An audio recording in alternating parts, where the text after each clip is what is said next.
જામનગરમાં મનપાની ચૂંટણી પહેલા પોલીસે બે પૂર્વ વિપક્ષના નેતા સામે કસ્યો છે કાયદાનો ગાળિયો। જામનગરમાં તાજેતરમાં થયેલી મારામારી અને ફાયરિંગની ઘટનાને પગલે પોલીસ એક્શન મોડમાં આવી અને શહેરના સંવેદનશીલ પટણીવાડ તેમજ આસપાસના વિસ્તારોમાં સક્રિય બે ગેંગ પર સકંજો કસી બંને ગેંગ સામે ગુજસીટોક હેઠળ ગુનો નોંધાયો છે। આ બંને ગેંગના મુખ્ય સૂત્રધાર જામનગર મનપાના પૂર્વ વિપક્ષી નેતાઓ છે, જેમના નામ અસલમ ખિલજી અને અલ્તાફ ખફી છે, જેમાંથી અસલમ ખિલજી સહિત 13 શખ્સોની ધરપકડ કરવામાં આવી છે, જ્યારે અલ્તાફ ખફી અને તેના સાગરીતો પહેલાથી જેલમાં બંધ છે। તેમની સામે પણ કાર્યવાહી હાથ ધરાઈ છે।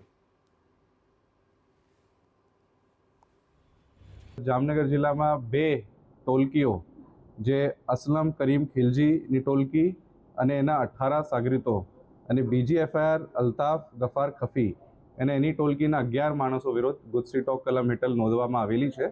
અસલમની ગેંગમાં જે 18 માણસો છે એના વિરુદ્ધ 46 ગુનાઓ છે।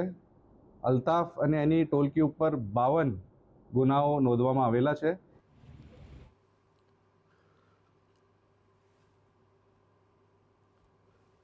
તો પોલીસના જણાવ્યા અનુસાર અસલમ ખિલજીની ગેંગના કુલ 18 શખ્સો સામે ગુનો નોંધાયો છે, તેમાંથી 13ની ધરપકડ કરવામાં આવી અને 5 આરોપીઓ હજુ પણ ફરાર।